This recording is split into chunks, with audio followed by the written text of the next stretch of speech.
इफिसियों की किताब उसकी 6वीं अध्याय और उसका 12 वचन। The book of Ephesians chapter 6 verse 12। क्योंकि हमारा यह युद्ध मल्ल लहू और मांस से नहीं, परंतु प्रधानों से और अधिकारियों से और इस संसार के अंधकार के हाकिमों से और उस दुष्टता की आत्मिक सेनाओं से है जो आकाश में है।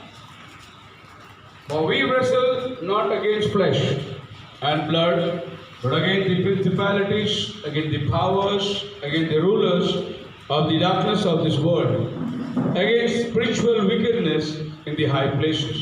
प्रभु इस पढ़े के वचन को आशीष दे। हम लोग प्रार्थना करेंगे, अपने आंखों को बंद करें, सरों को झुकाएं।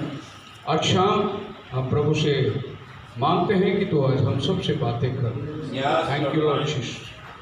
प्रभु परमेश्वर तू कितना भला है, तेरी भलाई सदा की है। प्रभु परमेश्वर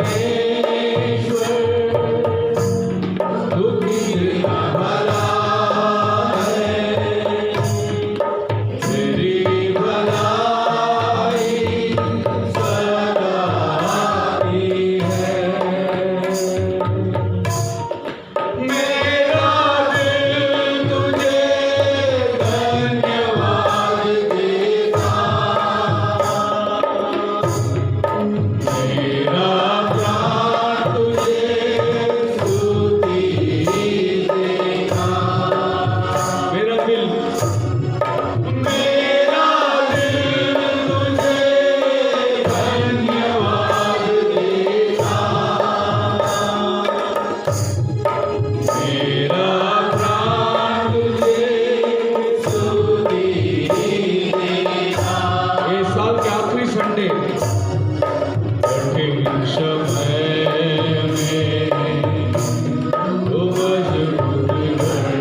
तू तो धन और दौलत नहीं चाहता, तू चाहता है कि हम तेरी महिमा करें, तेरी आराधना करें, दिल से तुझे भेंट चढ़ाए, धन्यवाद का बलिदान चढ़ाए। प्रभु तू हमारी बलिदान को आज कबूल की है। चाहते हैं कि तू आज शाम हमसे बातें की, अपने वचनों के द्वारा तो हमसे बोल। प्रार्थना प्रभु यीशु के नाम मांगते हैं, सुन और कबूल कर। बैठ सकते हैं। आखिरी संडे 2020, ऐसा कोई नहीं कहता होगा कि 2020 वापस से रिपीट हो नहीं। इतना कठिन परिस्थितियों के अंदर से लोग गुजर रहे हैं, कोई नहीं चाहता कि दोबारा ये साल वैसे आए, पर उम्मीद करते हैं कि 2021 जो है हम सबके लिए आशीष का कारण हो। 2020 में जबरदस्त झटका प्रभु का आने का एक निशानी प्रभु ने हमें दिया है, और अंतिम समय का एक लक्षण प्रभु ने हमें दिया है। बहुत सारे ऊपर उतार नीचे ऐसे हालात में हम लोग चले गए। हम लोग अपने प्रियों को प्रभु में इस सांसारिक रीति से हम खो दिए। बहुत बड़ा बड़ा संकट अपने परिवार के ऊपर आके पड़ा। खास करके हम लोग कामले परिवार के अंदर देखेंगे, हमारा प्रिय बच्चा जो आराधना में सहभागी होता था आज वो प्रभु के पास है। वो जहाँ अभी गा रहा है, जहाँ वो बजा रहा है, वो तो अनंत कालिक है। जितना दिन प्रभु ने उसको हमारे बीच रखा था, हम उसके लिए प्रभु को धन्यवाद देते हैं। ये सब चीज़ मनुष्य के हित पर बैठता नहीं, तो भी परमेश्वर हमें ताकत देता है, सामर्थ्य देता है इन सब का सामना करने के लिए। प्रभु का नाम को धन्यवाद हो। आज का संदेश का शीर्षक मैं नबी के मैसेज से लेना चाहता हूँ, द कंटेस्ट। और नबी ने इसे बहुत उत्तम तरीके से प्रचार किया है, और इसमें से कुछ बातें मैं देख रहा था कि न्यू ईयर के पहले नबी क्या मैसेज को लोगों के सामने रख रहा था, और मुझे ये सबसे बढ़िया मैसेज लगा कि बिल्कुल न्यू ईयर आ रहा है और नबी आखिरी संदेश प्रचार कर रहा है। कह रहा है कि बस अभी कुछ ही घंटों में हम लोग 1964 में प्रवेश करेंगे। ये मैसेज 1963 में प्रचार किया था, बोले कुछ ही घंटों में हम 1964 में 64 में प्रवेश करेंगे। तो 1964 का आशीर्वाद जो नबी ने अपने कलीसिया दुल्हन के लिए रखा था, आज हम लोग 2020 में उसको देखेंगे। तो नबी चाहता क्या था, और उसने बहुत ज़बरदस्त टाइटल निकाला था, कॉन्टेस्ट। ना कॉन्टेस्ट का जो मतलब होता है वो इसको कहते हैं कंटेस्ट। प्रॉफिट ने इसका मीनिंग दिया है, the contest is the test of strength. अपनी ताकत की, कितना ताकत हमारे पास है वो दिखाना जो है उसी को बोलते हैं कंटेस्ट। और ये नबी बोलने के टाइम वो इंडिया का नाम लेता है। The Indian used to put fire and they would put so many men in this end of the rope. The Indian मतलब ये इंडिया का खेल है, और भाई ब्रह्मन इस खेल के बारे में कहता है कि इंडिया में इसको बीच में एक आग लगाते और दोनों बाजू में दो पार्टी होती है और रस्सियां खींचती हैं। जो पार्टी रस्सी ताकतवर है वो दूसरे पार्टी को आग में खींच के डालती है। तो नबी ये बोलता है कि आज I want to speak these minutes quickly upon the greatest contest there is, that between the church and Satan। नबी कहता है कि मैं इस टग ऑफ वॉर को लेकर आज के इस वास्तविक दुनिया में लगाना चाहता हूं, और ये सबसे बड़ी युद्ध है शैतान की और कलीसिया की। हम लोग आज कलीसिया में आके इकट्ठे बैठे हैं। इस कलीसिया की और शैतान की एक जबरदस्त युद्ध है। हम लोग का व्यक्तित्व जीवन में तो हमारी लड़ाई है ही है, लेकिन हम जिस कलीसिया में सहभागी होते हैं, इस कलीसिया का और शैतान का एक बहुत बड़ा युद्ध है कि शैतान नहीं चाहते कलीसिया चले, क्योंकि कलीसिया में इकट्ठे होकर खुदा उनका वचन लोग पाते हैं, जीने की राह पाते हैं, ताकत और हिम्मत पाते हैं, संगति पाते हैं। और शैतान चाहता है कि संगति ना हो, और शैतान कलीसिया के खिलाफ, क्योंकि कलीसिया एक ऐसी चीज है धरती पर जो खुदावन को प्रस्तुत करती है, और हम इस कलीसिया के अंग हैं। हालेलुया। आप कितना कलीसिया को महत्व समझते हैं मुझे नहीं मालूम, लेकिन मैं समझता हूं कि कलीसिया जो है प्रभु की देह है, और प्रभु की देह में हम सब लोग एक छोटे छोटे अंग है। हो सकता है आप सोचते हैं कि मेरा कोई काम नहीं है, हो सकता है, और आप सोचते हैं कि मैं क्या करूं कलीसिया के लिए, ऐसा भी हो सकता है। लेकिन मैं समझता हूं कि अगर हम सब अंग मिलकर ये सोचे कि मेरा क्या काम है, तो मैं समझता हूँ ये शरीर जो है पैरालाइज हो गया। सही बात। शरीर का कुछ काम नहीं। लेकिन कुछ लोग हैं जो समझते हैं मैं एक अंग है, ये शरीर का लाभ, ये शरीर के फायदे के लिए, ये शरीर की हिफाजत के लिए मेरे शरीर के हर अवयव, उंगली से लेकर पैर से लेकर नाखून से लेकर सब मेरे शरीर के पूरे अवयव जो है वो इस शरीर की हिफाजत करती है, इसकी रक्षा करती है। ये शरीर को अगर कुछ चाहिए, भूख प्यास, तो ये हाथ उसे लेकर भोजन के द्वारा, ये शरीर को कहीं जाना है तो ये पैर उसे लेके जाती है। ये शरीर के हर पुर्जे जो है वो इस देह को, पूर्ण शरीर को सहयोग करते हैं। सहयोग समझ रहे हैं? पौल कहता है अगर ये हाथ से, ये आदमी इस हाथ से कहे कि मैं नहीं, तू ही कर ले सब काम, तो फिर ये हाथ ये शरीर का नहीं हो सकता, ऐसा हो नहीं हो सकता। ये शरीर का ये हाथ है, हर एक को प्रभु ने अपना अपना इंपॉर्टेंट काम दिया हुआ है। और ये शरीर के अंदर आप और हम भी इसी तरीके से एक अंग है, हम सबको एक एक इंपॉर्टेंट काम दिया हुआ है और अपना काम को हम लोग करते जाना है। अक्सर मैं देखूं तो मेरे शरीर में 2 हाथ है, लेकिन इसमें से बहुत ज्यादा काम जो करने वाला है वो राइट हैंड है। इसी से मैं लिखता हूँ, इसी से खाता हूँ, इसी से फेंकता हूँ, इसी से उठाता हूँ, इसी से, मतलब ये जो राइट हैंड जो काम कर सकता है वो ये हाथ नहीं कर सकता। आप करके देखो, हम साइकिल चलाते हैं तो लेफ्ट हैंड से चढ़ते हैं, लेकिन राइट हैंड से वो साइड से जाके साइकिल में चढ़ नहीं सकते हम। आप ट्राई करके देखो तो आपको लेफ्ट हैंड और राइट हैंड का फर्क पड़ेगा। इस हाथ से मैं पत्थर जितना दूर फेंक सकता हूं, उतना ये हाथ से मैं पत्थर नहीं फेंक सकता हूं। तो कलीसिया में भी ऐसा होता है, कोई लेफ्ट हैंड रहता है, कोई लेफ्ट हैंड रहता है, राइट हैंड रहता है। हो सकता है राइट हैंड का काम कोई करे तो लेफ्ट हैंड नाराज ना हो, लेकिन लेफ्ट हैंड का होना बहुत जरूरी है, उतना इंपॉर्टेंट है। सो नबी कहता है कि आज जो सबसे बड़ी लड़ाई है वो चर्च की और शैतान की है। चर्च का मतलब है कॉल्ड आउट पीपल, बुलाए हुए लोग।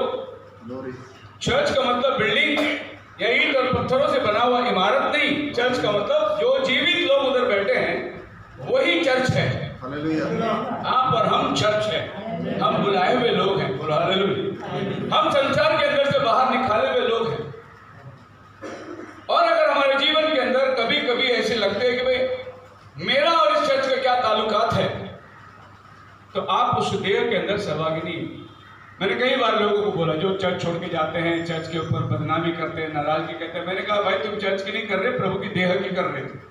तुम्हारे कृत्य से नुकसान प्रभु का देह का हो रहा है, पास्टर का नहीं हो रहा है।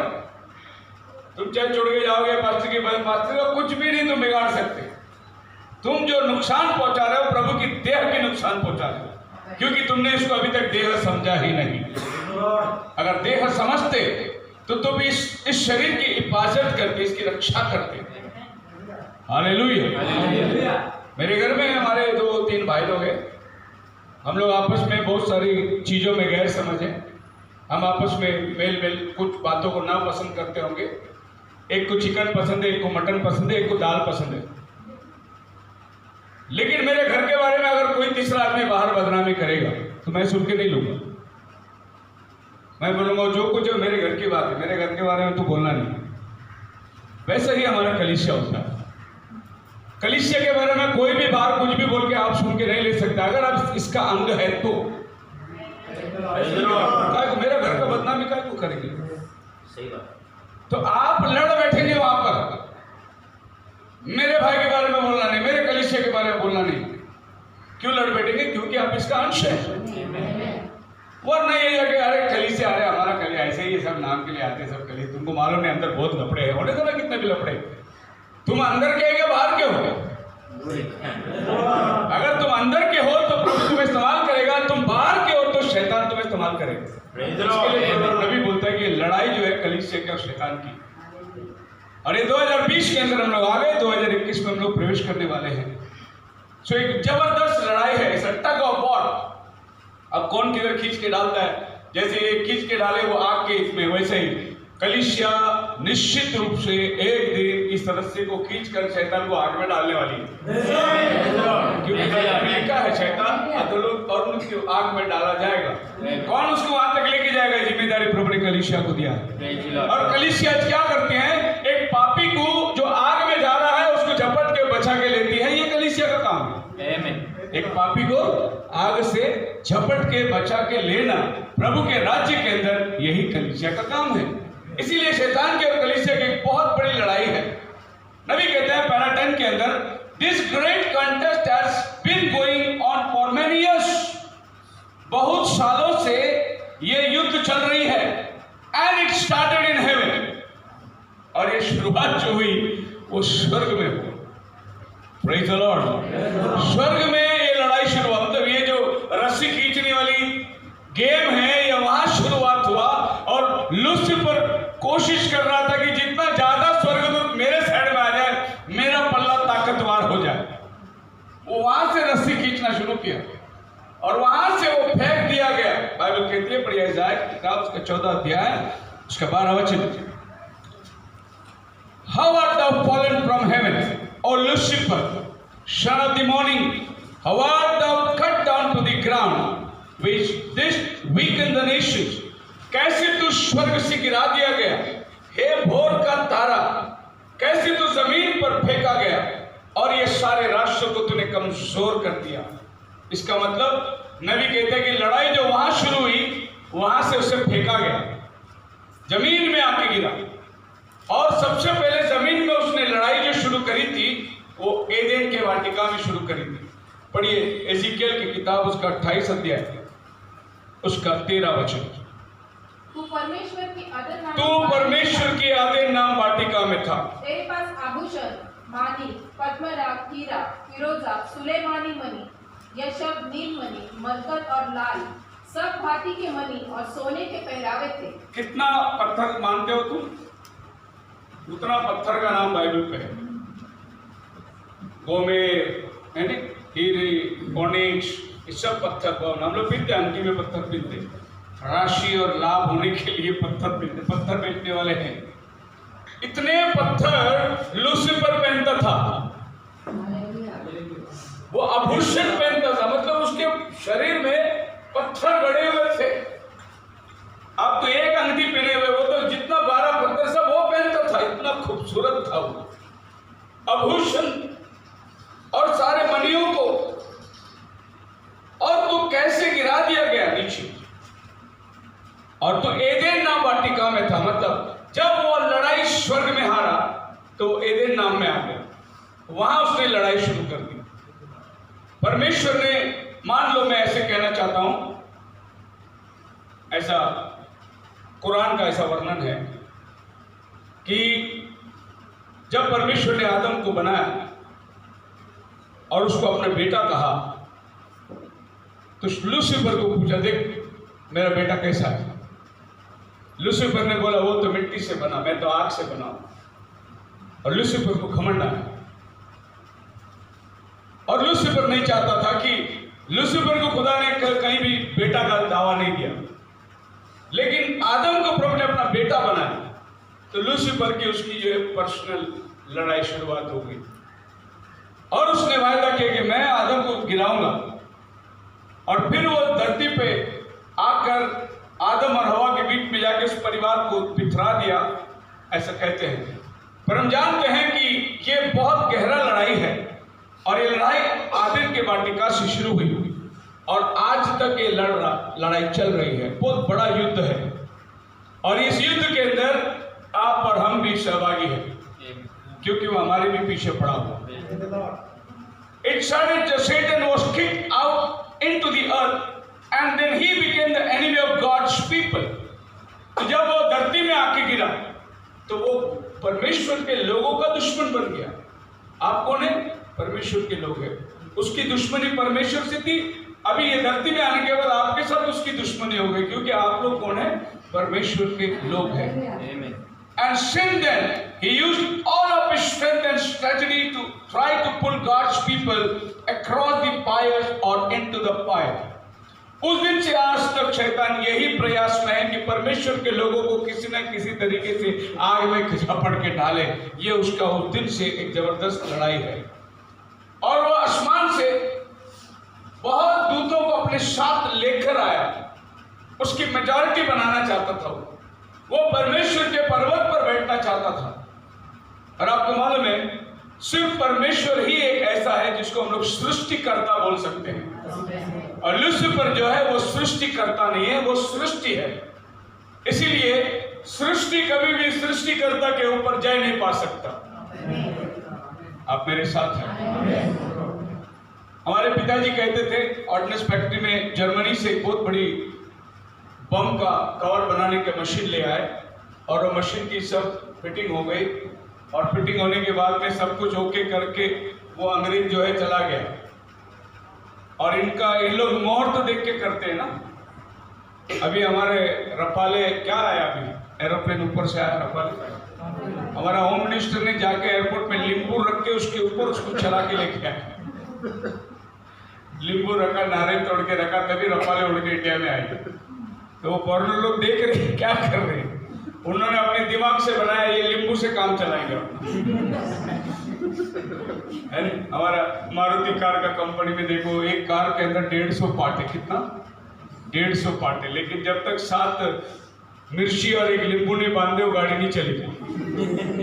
तो वो इंजीनियर फेल है एकदम। उसने इतना पार्ट जमा करके गाड़ी बनाया, वो पागल था। लींबू और 7 मिर्ची में गाड़ी चलाएगी। तो ऐसा ही वो मशीन के उद्घाटन का दिन था। नारियल वारियल फोड़े, पानी भी नहीं छिड़के, हार पहनाए, कुंकु लगाया, हल्दी लगाया, पूरा मशीन की पूजा पाठ करके जब बटन ऑन किया तो ऑन ही नहीं हुआ मशीन।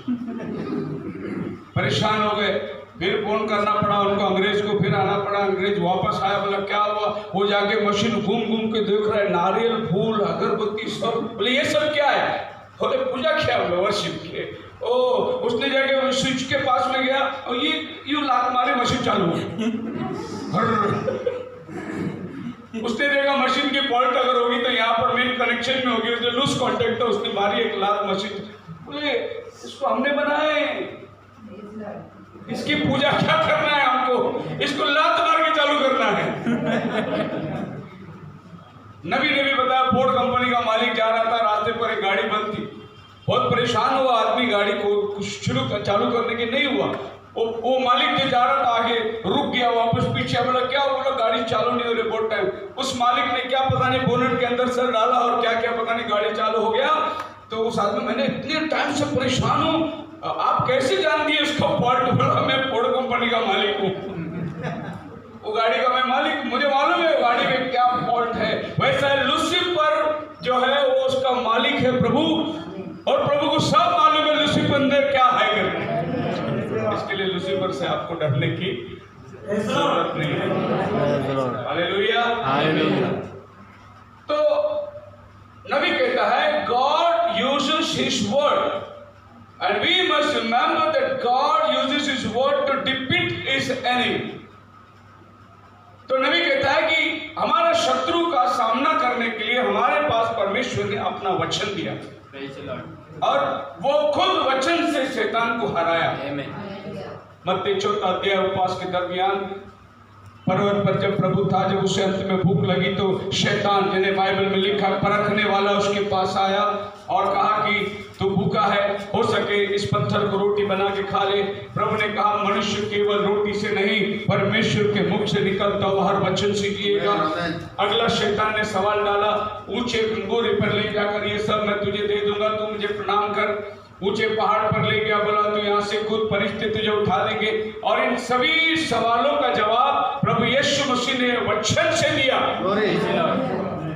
और शैतान को अगर हराने का कोई जगह है तो तुम्हारी ताकत से, तुम्हारे बलबुते से, तुम्हारे पैसे से, तुम्हारी शान और शौकत से वो कभी नहीं हारेगा। उसको हराने का एक ही हथियार है, परमेश्वर का वचन है, और वचन प्रभु ने आपको दिया है। आप इस वचन को इस्तेमाल कर सकते हैं और शैतान के साथ एक जबरदस्त जो लड़ाई है, सदियों से होती आई है, उसमें आप जय पा सकते हैं। नबी कहता है we know that who has the most power, God does। सबसे बड़ा सामर्थ्य किसके पास है? खुदावन के पास है। And God, when He gave His people, the best thing that He could do to combat Satan was His word। परमेश्वर अगर कोई उत्तम हथियार तुम्हें देता कि शैतान से लड़े, तो वो केवल उसका वचन था। सबसे उत्तम हथियार जो उसने आपको दिया लड़ने के लिए, बोलो hallelujah. Now because the word is God and who's stronger than the God, so the word is God and the word becomes our strength. God in the church becomes its strength to pull Satan to his own fire that he has made, and the tug goes on. शैतान को हराने के लिए परमेश्वर ने अपनी कलीसिया को वचन दिया है। वचन से आप शैतान को हरा सकते और उसको खींच के आग में डाल सकते हैं। दूसरा कोई हथियार आपके पास में नहीं है कि आप शैतान का सामना करो। वो आपके बाप को, बाप का बाप को, बाप का बाप को, 6000 साल का बाप को जानता है। आप कहाँ से आए, आप किसके वंशावली, सब कुछ वो जानता है। आप उसको बाइबल सिखा नहीं सकते, वो आपसे ज्यादा बाइबल जानता है। आप उसके साथ बाइबल से बातचीत नहीं कर सकते क्योंकि उसको बाइबल तुम्हारे से ज्यादा मालूमात है। और हमारा पहला आदि माता के पास वो बाइबल को ही लेके आया। और ये मत सोचो कि शैतान कोई और तरीके से आपके पास आएगा, वो वचन को ही लेके आएगा। आपकी युद्ध जो है शैतान के साथ केवल वचन से ही आप उसको पार कर सकते हैं। मुझे लगता है कि अभी तक आप मेरे साथ हैं। नबी कहता है पैरा 12 के अंदर ना, Mark 16, in my name they shall cast out devils and I know that's an old saying that people, there is an old saying that it's not so old either, people don't believe in demon in this days. तुम मेरे नाम से दुष्ट आत्मा को निकालोगे, लेकिन आज की दुनिया में बोलते हैं ऐसी कौन सी दुष्ट आत्मा है जिसको निकालना है, क्योंकि बहुत से लोग शैतान को बिलीव ही नहीं करते। But the thing to do, in my opinion, is your enemy and know your enemy and train for the contest that you are going to have when you meet him. सबसे पहले आप अपने बैरी को जान लो और फिर बैरी से लड़ने का जो हथियार है उसको पहन लो, क्योंकि एक ना एक दिन आपको उसका आमना सामना आना है। तो जब आप उसका सामना आ जाओगे तो आपके पास हथियार होना जरूरी है, नहीं तो आप ये लड़ाई को लड़ नहीं सकते। तो प्रॉफिट कहता है कि train, know this what is strength is and then train for the contest. ये जान लो कि उसकी ताकत क्या है और फिर उससे लड़ने की अपनी ताकत को बढ़ा सकते हैं। आप अपनी ताकत में स्ट्रेन कर सकते हैं। शौल राजा गोलियत के सामने खड़ा दिया, उसने अपना ताकत का अंदाज लगाया। सौल बोला कि मैं नहीं लड़ सकता क्योंकि वो आदमी इतना ऊंचा है, उसका भाला इतना बड़ा है, वो योद्धा है। अपना ताकत का अंदाज सामने वाले दुश्मन के साथ लगाया, बोला कि मैं नहीं लड़ सकता। लेकिन एक छोटा लड़का डेविड वहां आया, बोला मैं लड़ने को जाता हूं। तो डेविड ने क्या बोला गोलियत को, मैं यहोवा के नाम से आता हूं। डेविड का नेचुरली, डेविड का और गोलियत का ताकत बराबर है नहीं, लेकिन डेविड खुदावन को लेके गया आगे।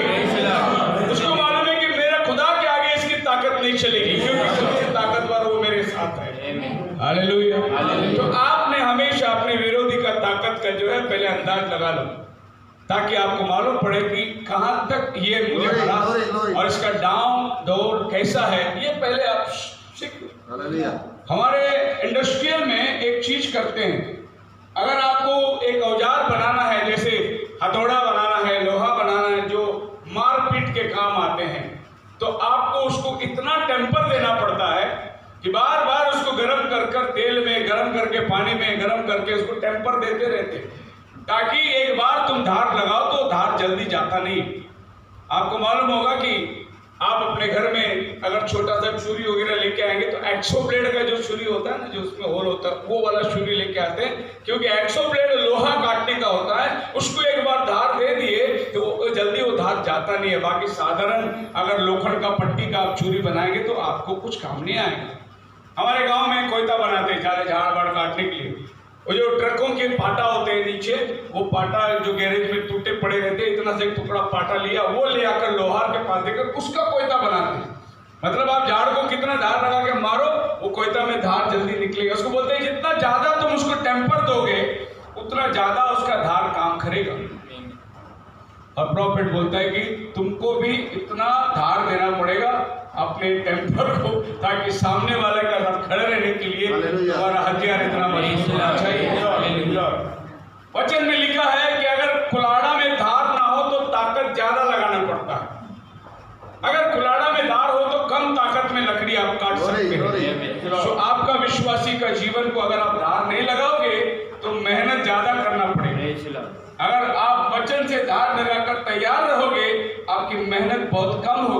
काम भी जल्दी होगा। When you do meet him, जब तुम उससे मिलोगे, for it's one thing sure, you are going to meet him. एक बात पक्का है, नबी कहता है, उसको मिलना ही है तुम्हारे जीवन में। किसी भी तरीके से वो तुम्हारे पास आएगा, अलग अलग जरिए से वो आपके पास। You have to meet him.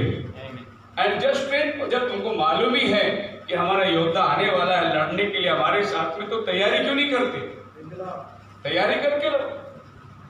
Praise the Lord. हम लोग जब स्कूल में स्काउट में थे, तभी हमारे स्काउट के सर एक बहुत अच्छा इंसिडेंट बताया था कि जापान में गए थे ये लोग स्काउट के लिए, इंडिया के बच्चे लोग, और जापान में ऐसा है कि अचानक भूकंप आ जाए, तो इन लोग जो कैंप में थे अचानक भूकंप का इशारा मिल गया। जापान वालों ने कहा इन स्काउट के बच्चों को तुम सब लोग चले जाओ, और फटाफट उनको एयरपोर्ट में भेज दिया। वो लोग इंडिया भेज दिए, इनका बैग सब कुछ उधर ही रह गया, कुछ भी लाया नहीं, पहले उनको भेज दिए। और 8 दिन के बाद इनका सब बच्चे लोग का बैग सब अपने अपने घर में आ गया, और वो जब बैग खोल के देखे तो कहते हैं कि उसमें एक टूथब्रश भी मिसिंग नहीं था। इतना जापान वाले तैयारी में है कि भूकंप आने के पहले आपको पहले निकाल दिया, और आपका बैग से लेके आपके जूते से लेके आपका टूथब्रश तक पैकिंग करके वो लोग वहां से निकल। मतलब कहने का मतलब ये है कि भूकंप आने के पहले वो लोग तैयारी में थे, उनको ताबड़तोड़ पता चलता है। सुनामी के लिए जापान ने एक यंत्र बनाया था और समुद्र में डाल रखा था कि इधर से सुनामी आए तो हमें पहले कई घंटों पहले पता चल जाएगा। लेकिन जब सुनामी आई तो यंत्र को फेंक दिया। बहुत बड़ी दीवार बनाई थी, समुद्र यहाँ नहीं आया, दीवार को भी तोड़कर समुद्र आ गया। परमेश्वर का प्रकोप जब भी उतरता है तो आपका सारा यंत्र फेल हो जाता है, आपका यंत्र नहीं चलेगा। अब यहाँ पर शैतान जब आपके साथ में आता है तो आपका सारा यंत्र फेल हो जाएगा। लेकिन अगर आप खुदा ने दिया हुआ यंत्र, खुदा ने दिया हुआ तलवार अगर आप लेके खड़े रहेंगे तो शैतान के हर सामना कर सकते हैं। तो यू हैव टू ट्रेन। मैंने एक आदमी की तस्वीर निकाली, इसको कहते हैं दारा सिंह, इंडिया का बहुत फेमस कुश्ती पहलवान, एक भी मैच हारा नहीं, नामशीन आदमी था। तो कहते हैं कि जब दारा सिंह के साथ में लड़ाई के लिए कोई आता था तो कहता था कि पहले मेरे भाई के साथ लड़े, उसका छोटा भाई था रंधवा, इसके साथ पहले कुश्ती होती थी, उसके बाद में दारा सिंह उससे लड़ता था। तो दारा सिंह का टैक्टिस ये था कि जब उसका भाई अगाड़े में लड़ता था तो ये सामने वाला दुश्मन का सब टैक्टिस देखता था, क्या डाउन खेलता है, कैसा वो हाथ मारता है, कैसा वो गिरा, ये सब वो सीखता था। फिर अगली लड़ाई हो जाता था और ये जीतता ही था पक्का, क्योंकि उसको सामने वाले को डाउन मालूम पड़ना है कि ये कैसा डाउन मारता है। और इसके लिए वो क्या करता था, अपने छोटा भाई को पहले आगे भेजता था। छोटा भाई हारे तो हारे, दारा सिंह का नाम नीचे नहीं होना चाहिए। अंबरनाथ में माफ करना एमपीएफ ग्राउंड में एक दिन स्पोर्ट्स था कुश्ती का। हम लोग भी बचपन में कुश्ती पहलवान लोग के साथ में उनको मसाज करते रहते थे, मट्टी डाल के उनके बदन में वो हमको उठा के पटकते थे। बहुत हम लोग बचपन में खेलते थे, तो कुश्ती का एक अच्छा लगाव था। उस टाइम पे दारा सिंह आया वहां पर, तो दारा सिंह को नारियल दिया तोड़ने के लिए। हर एक हमारे इंडिया में ऐसी है, हम तो नारियल सांभर में वापरते लेकिन बाकी बहुत लोग हैं जो नारियल को वो हर जगह पे नारियल वापरते, नारियल तोड़ते रहते। तो उसके हाथ में एक नारियल दिया, तो वो नारियल ऐसा तोड़ते हैं ना लोग अक्सर नीचे जमीन में पटक के, वो ऐसा नहीं तोड़ा, वो नारियल को हाथ में रख के ऐसा तोड़ दिया उसने, एक झटका मारा, नारियल दो टुकड़ा। ताकतवर आदमी, लेकिन लड़ने के पहले वो दांव देखता है, नहीं तो लड़ता नहीं हो।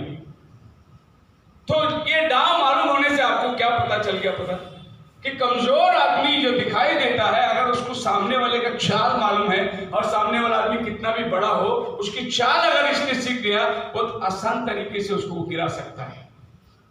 डेविड गोलियत के पास जाके खड़ा रहा, उसने जो पत्थर ताना था वो किधर ताना था, उसके पर निशान उसके माथे में, क्योंकि वो पूरा बदन में हेलमेट पहना है, झिलम पहना है, सामने तोप पहना है, हाथ में ढाल, इधर किधर भी मारेगा पत्थर वो इससे रोक सकता है।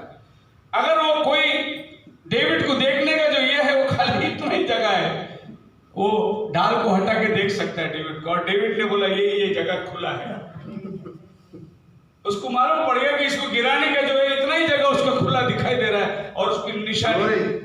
अब आप ये मत सोचो कि डेविड का इतना सा पत्थर ने गोलियत को गिराया, ये मत सोचो। हालेलुया। लेकिन ये पत्थर को ले जाकर गोलियत को मारने वाला जो था वो डेविड का खुदा था। डेविड ने खाली पत्थर छोड़ा, लेकिन पत्थर को इतना फोर्स देने वाला जो है, जो गोलियत जैसा आदमी नीचे गिरे। आपको लगता है इतना सा छोटा पत्थर लगे आदमी नहीं, बाइबल बोलता है इधर से घुसा इधर से निकला पत्थर, सामने से घुसकर पीछे से पत्थर निकला। इतना फोर्स में, मतलब कोई राइफल और बंदूक की गोली जाएगी इतनी तेज, उसकी गोपन की पत्थर गई। सामर्थ्य उस पत्थर पे नहीं था, सामर्थ्य डेविड के हाथ में नहीं था, सामर्थ्य उसका खुदा जो डेविड के साथ था, उससे वो गोलियत को मार सका। हालेलुया। आज लड़ाई आप लड़ोगे, जीतना खुदा आपके साथ होगा तो आप जीत सकते हैं, वरना शैतान आपको कभी का गिरा के निकल जाएगा। वो गिराता भी है, पर हल्की हल्की बातों में जब बड़ी समस्या आ जाती है तो हम लोग सावधान हो जाते हैं और हमें मालूम पड़ता है कि अब इसके ताकत के विरुद्ध में हम अपनी ताकत को नहीं लड़ा सकते। सो प्रॉफिट कहता है learning the tactics of the enemy, now training for contest is just a boxer. His enemy that is going to meet out there in the contest to fight, a real good fighter usually knows the study opponents. अब नबी खुद एक boxer की बात कर रहा है। मैं वाक्य में भाई ब्रह्म की तारीफ करता हूं कि वो इतना साधारण बातों को लेकर वो एक मैसेज बनाता था। कभी बॉक्सर को ले लेता, कभी क्या ले लेता, कभी क्या ले लेता। एक दिन तो मैसेज की परेशानी में कोई टाइटल ही नहीं मिल रहा था और रास्ते पे चल रहा था।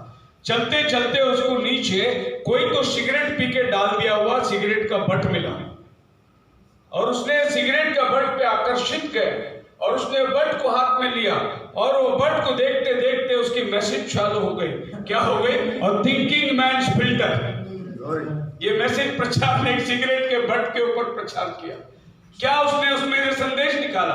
यहाँ तंबाकू जलती है और यहाँ से आदमी धुआं खींचता है तो ये सारा राख जो है वो ये फिल्टर में फिल्टर हो जाता है, 555 सिगरेट।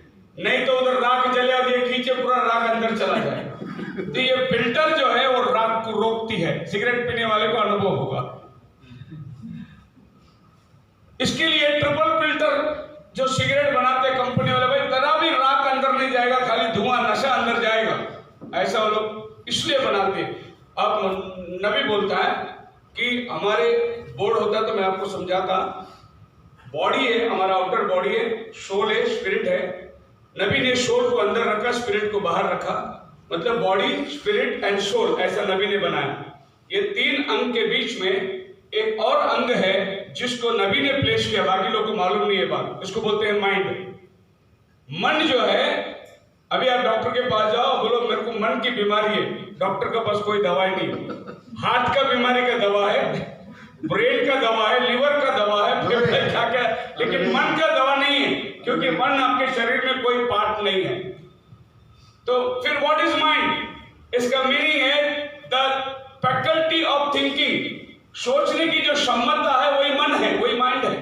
तो नबी ने वो माइंड को बॉडी और स्पिरिट के बीच में रखा, प्लेसिंग किया और बोला कि माइंड का काम क्या है? माइंड फिल्टर करता है।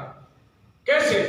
आप जाइए, आपको एक अच्छा पोस्टर दिखा और आप पोस्टर को देख के अरे ये पिक्चर बहुत अच्छा दिख रहा है, देखने की इच्छा हुई, आंखी ने देख लिया। अभी वो अंदर हृदय को भेजने के पहले फिल्टर होता है, वो माइंड फिल्टर करता है। अरे तू विश्वासी है, तू ये नहीं देखना चाहिए, ऐसा करके आपका मन को मोड़ता है, वो है आपका माइंड। इसके लिए एफिशिएंस 2:5 में देखो क्या लिखा है। एफिशिएंस 2:5 में, माफ करना, फिलिपियन 2:5 में। जैसा मसीह यीशु का स्वभाव था वैसा ही तुम्हारा भी स्वभाव। इंग्लिश में पढ़िए 2:5, Philippian 2:5। Let this mind be in See, let this mind be in you. Hindi वाला ने कहां से ट्रांसलेशन निकाला मालूम नहीं। मसीह का स्वभाव वैसा आपका स्वभाव, स्वभाव की बात नहीं है। Let this mind of Christ be in you. मसीह का मन वो तुम्हारे अंदर हो। सो मसीह का मन हमारे अंदर क्या करता है? सारी दुनिया के कचरे को फिल्टर करता है, क्योंकि माइंड का काम है फिल्टर स्टेशन। और वो हार्ट को जो वचन पहुंचाता है वो उसको फिल्टर करके वो चीज को अंदर लेके जाता है। Praise the Lord. और बिना फिल्टर का खा लोगे तो क्या होगा? बीमार पड़ जाओगे। आप अगर उसको सोच के समझता नहीं करोगे तो आप अपने शरीर का हानिकारक चीजों को अंदर डालोगे। So a real good fighter usually know the studies the opponents. So एक अच्छा योद्धा होगा तो खास करके वो ये सोचेगा कि दुश्मन की टैक्टिक्स क्या है। हम लोग इतिहास में पढ़े थे, हमारे महाराष्ट्र का महाराजा शिवाजी महाराज जो है वो मुगलों के साथ में लड़ने के टाइम पे मुगलों के पास तोप था और वो लोग तोप मारते थे ऊपर किला से, लेकिन फिर भी ये लोग जाकर उनको मार के भगाते थे, वो युद्ध जीत जाते थे। तो इसका सीक्रेट मांगा गया कि भाई ये राज क्या बात है, तुम लोग कल घोड़े पे तलवार लेकर आ रहे हो और हमारे पास तोप है और ये सब है हम लोग। तो उन्होंने बताया कि तुम्हारा जो कैप्टन है वो अंदर बैठा है और बोलता है फायर, लेकिन हमारा जो कैप्टन है वो हमारे साथ मैदान में लड़ रहा है। Praise the Lord.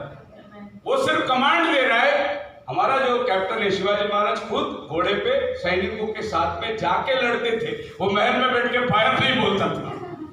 वैसे ही बहुत से लोग आज फायर बोलते हैं लेकिन उसमें फायर नहीं है।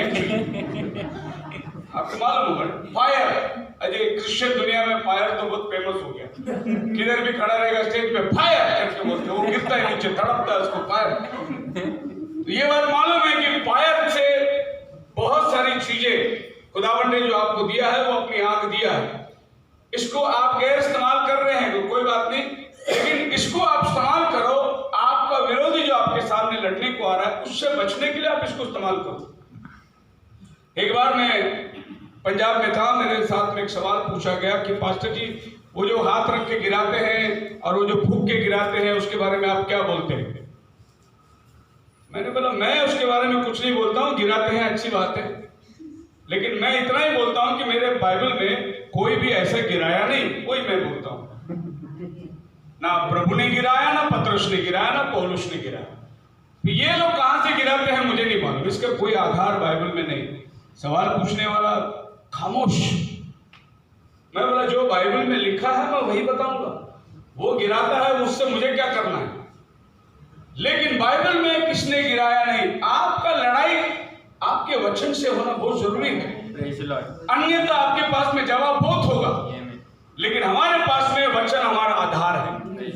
पिछले दिनों में डिबेट के कमेंट्स के अंदर एक पास्टर ने डाला कि ट्रिनिटी जीत गया, हमारा पास्टर सची ने बहुत जबरदस्त जवाब दिया और पास्टर शेखर जवाब नहीं दिया। मैंने नीचे दूसरा कमेंट डाला, बिना आधार का, बिना तुम्हारे पास एक भी वचन नहीं है पिता पुत्र पवित्र आत्मा के नाम में बपतिस्मा, फिर भी बोलता हम हार गए और हमने आपको 5 वचन आधार दिया और हम हार गए, तुम जीत गए बिना आधार का। लोगों को मालूम नहीं कि वो क्या लड़ाई लड़ रहे हैं। मैंने इस डिबेट में खड़ा रहे, मेरे भाई लोग, पास्टर्स लोग, प्रभु आपको बहुत आशीष दे। इस डिबेट के बाद में भी आप लोग मेरे भाई हैं, डिबेट के बाद भी आप मेरे भाई हैं, अभी भी आप मेरे भाई हैं। थोड़ी शिक्षणों ने हमें फर्क दिखाया, वरना आप भी वही यीशु को मानते हैं, मैं भी वही यीशु को मानता हूं, लेकिन हमारा शिक्षणों का फर्क करना बहुत जरूरी है। इसके लिए आज मैं यहां खड़ा हूं, आप ऑपोजिट में बैठे हुए हैं, वरना हम लोग ऑपोजिट पार्टी नहीं है, हम लोग प्रभु यीशु में एक है, लेकिन हमारी जो गैर समझ है उसके लिए हम लोग यहाँ खड़े हुए हैं। तो हम लोग डिबेट के बाद भी आपस में मिलेंगे, गले मिलेंगे, प्यार मोहब्बत से रहेंगे। बोला हालेलुया। ऐसा ही आप डिनोमिनेशन वालों को भी देखो, आप रोमन कैथोलिक को देख के कतराओ मत, वो बेचारे को मालूम नहीं है इसीलिए वो कर रहा है। आप उससे प्रेम करो और उसको सच्चाई दिखाने का प्रयत्न करो, लेकिन हमारे इंटर वाले पुलपिट में खड़ा रह के सीधे बोल देंगे रोमन कैथोलिक सब नरक में जाएगा। नरक में तुम मत भेजो उसको, नरक से बचाना तुम्हारा काम है, उसका प्रयत्न कैसा करना है उसकी तुम कोशिश करो। हालेलुया। आप मेरे साथ हैं। कोल्हापुर में मीटिंग हुई थी, मीटिंग होने के बाद में नेक्स्ट मीटिंग नगर में थी। सो ये दोनों भी पार्टी जो है कोल्हापुर के नगर के दोनों पार्टी ब्रदर ब्रैनम के मैसेज को नहीं मानने वाली पार्टी थी वहां, भाई ब्रैनम के मैसेज को नहीं। और इनके साथ में एक डिबेट भी हुआ था, कहां पर? बदलापुर में हुई थी। अभी क्या हुआ, कोल्हापुर की मीटिंग नगर में है तो नगर वाले जो भाई हैं वो भी डिबेट में बैठे थे, ऑपोजिट पार्टी में बैठे थे। चर्च बहुत बड़ा है, इतना बड़ा अच्छा हॉल है उसका, बहुत अच्छा है, बस स्टैंड के सामने। उसने अपना हॉल दे दिया, बोला मेरे पास्टर जेकर को यहाँ आने बोलो, और वहाँ मीटिंग करने की तैयारी हुई। बहुत बढ़िया मीटिंग हुआ। लेकिन मैंने इंट्रोडक्शन ही ऐसा दिया कि बदलापुर में मैं भाई से मिला था, अपोजिट पार्टी में बैठे थे, लेकिन आज उन्हीं के चर्च में मैं खड़ा हूँ इधर। प्रभु का धन्यवाद हो। तकरीबन 1.5 घंटा मैंने प्रचार किया। इस 1.5 घंटे के अंदर मैंने एक भी मर्तबा भाई ब्रनम बोला ही नहीं, ना ही नबी बोला। मेरे ख्याल से ब्रदर उधर गवाही है, एक भी बात। और वो लोग सबके एंटीना खड़ी थी, कभी पास्टर ब्रदर ब्रनम बोलते और कभी नबी बोलते, और फिर पास्टर के साथ बैठेंगे हम लोग, मुझे मालूम है। और मैंने एक भी बार ना नबी बोला ना भाई ब्रनम, क्योंकि जिस चीज से उनको ठोकर लगेगी वो चीज हम उनको अभी नहीं देंगे। अब उससे भी बढ़कर हमारे पास बहुत अच्छा अच्छा रस है, खाना है, वो खिलाएंगे उसको। और जब बाद में देखेंगे, असली अखाड़े में उतरने के टाइम बात करेंगे, तो हमने उत्तम एक प्रकाशन उनके सामने रखा कलीसिया काल के विषय में। अब कलीसिया काल उस दिन हो गई, ऐसा करके अनुमान है, उस दिन हो गई, और आज वो कलीसिया काल नहीं है। लेकिन नबी कहता है कि हम लौदीकिया काल से निकले हुए लोग हैं। हम लोग नबी लौदीकिया काल से बाहर आए दुल्हन के अंदर, मतलब लौदीकिया काल भी इस समय में थी। उनका कहना है लौदीकिया वहां हो गया, जब भी पॉल था वहां लौदीकिया हो गया, अभी लौदीकिया नहीं है। फिर उसकी आपको डिफरेंस बताना है, और प्रभु की कृपा से सार्डिस कलीसिया को प्रभु कहता है, आप घर में जाके पढ़ लेना, प्रकटीकरण 3 अध्याय। सार्डिस कलीसिया को प्रभु कहता है कि मैं आ रहा हूं। फिलाडेल्फिया कलीसिया को प्रभु कहता है मैं जल्दी आ रहा हूं, आई कम क्विकली। और लौदीकिया के कलीसिया को बोलता है मैं द्वार पर खड़ा हूं। ये 3 कलीसिया में आप प्रभु के आगमन को कैसे देखते हैं? सार्डिस की कलीसिया बोलता है प्रभु आने वाला है, आ रहा है, उसको बोला मैं आ रहा हूं, इतने बोला प्रभु ने। उसके बाद का कलीसिया को प्रभु बोलता है, फिलाडेल्फिया को जो 6वीं कलीसिया है, बोला मैं जल्दी आ रहा हूं, मतलब टाइम इज क्लोज, टाइम नजदीक हो रहा है। अगर ये 7 कलीसिया वहां हो जाती जब पौलुस के समय में, तो प्रभु 3 कलीसिया को 3 अलग मैसेज क्यों दे रहा है? मैं आ रहा हूं, मैं जल्दी आ रहा हूं, मैं द्वार पर खड़ा हूं। Praise the Lord. अगर मुझे कोई फोन करता और आप मुझे दोपहर को 2 बजे फोन करके पूछते पास्टर, तो मैं बोला मैं आ रहा हूं, और आप मेरे को 2 घंटे के बाद फोन करते तो मैं कहता मैं बस में जल्दी आ रहा हूं, लोनावला पहुंच गया हूं। और अगर आप मेरे को 4:30-5 बजे फोन करते, मैं बोला मैं तो द्वार पर खड़ा हूं। तो आप ये प्रोसेस को देखिए, अमरनाथ में शुरू हुई गाड़ी, मैं आ रहा हूं, मैं जल्दी आ रहा हूं, और मैं आ गया हूं। ये प्रोसेस है। प्रभु ने कलीसिया को ऐसे मैसेज दिया, लेकिन ये मैसेज नबी के द्वारा हमें मिला है। लेकिन हमने उधर बोला नहीं, नबी ने दिया करके, हम बोले बाइबल में लिखा है। आज लोगों को क्या सबूत है? बाइबल में लिखा है। हमारे इसी कलीसिया के अंदर एक बहुत अच्छे भाई, कैथलिक भाई आते थे, उसका खुद के भाई भी पास्टर थे डिनोमिनेशन में। एक दिन जब हम लोग उसके घर में खाना खाने के लिए बैठे थे, उसने एक बुक निकाला और बोला कि मेरे भाई के पास में एक बुक है, और वो बुक में लिखा है कि भाई ब्रनम की पूरी डॉक्टर रॉन्ग है। भाई ब्रनम ने स्त्री बाल नहीं काटे और स्त्री प्रचारक ने बने, इज अ वुमन हेटर, ऐसा करके बोला। दूसरी शब्द ब्रदर ब्रनम की डॉक्ट्रिन गलत है, वो कैन को जो है वो शैतान का बेटा मानता है। और फिर वो वन गॉड के बारे में बोला कि वो ये नहीं हो सकता, there are Trinity in the Bible. मैं बोला ठीक है भाई, आपके भाई से बोलो कि अगले हफ्ते मैं आता हूँ इसका जवाब देने के लिए, आप उनको बुला के रखो। उन्होंने अपने भाई को बुलाया, बोला कि वो बोला नहीं मैं नहीं बैठूंगा, लेकिन तुम ये सब सवालों का जवाब तुम खुद ही पूछ के ले लेना। तो वो नहीं बैठा। मैं नेक्स्ट वीक गुरुवार के दिन दोपहर को 2 बजे उनके घर में पहुंच गया, और मैं जो लेके गया वो सब कोट्स जो ब्रदर ब्रैनम उसने जितने बोला वो सब कोट्स मैंने लिख के मैसेज की किताब के साथ ले गया। और मैं बोला आपने क्या बोला? कैन आदम का बेटा नहीं है। ये देखो भाई ब्रैनम इसमें बोलते सर्पनशिप मैसेज के अंदर बोल रहा है। ओके, आप क्या बोला? वुमन प्रचार नहीं करना, बाइबल बोलता है प्रचार कर सकती है। ब्रदर ब्रनम का कोट निकाला, जहां उमर ब्रदर ब्रनम बोलते औरत प्रचार नहीं कर सकता, उसको बाजू रख दिया। ट्रिनिटी वन गॉड, देखो बाइबल क्या, ब्रदर ब्रनम क्या बोलते हैं, ट्रिनिटी जो है डेविल का डॉक्ट्रिन है, उसको रख दिया। मैं बोला अभी ब्रनम का किताब बाजू में रखिएगा, बाइबल निकालेंगे हम लोग, और हमने बाइबल से बात करी। मैं बोला स्त्री उपदेश ना दे, पहला तीमुथियुस 2 अध्याय उसका 11 और 12 वचन के अंदर, पहला कुरिन्थी 14 अध्याय उसका 32 वचन के अंदर, उसके आगे की स्त्री कलीसिया में चुपचाप रहे, बोलने का अधिकार मैं नहीं देता हूं। अभी आप बताइए, भाई ब्रनम ने मना किया या बाइबल ने मना किया? बाइबल ने मना किया।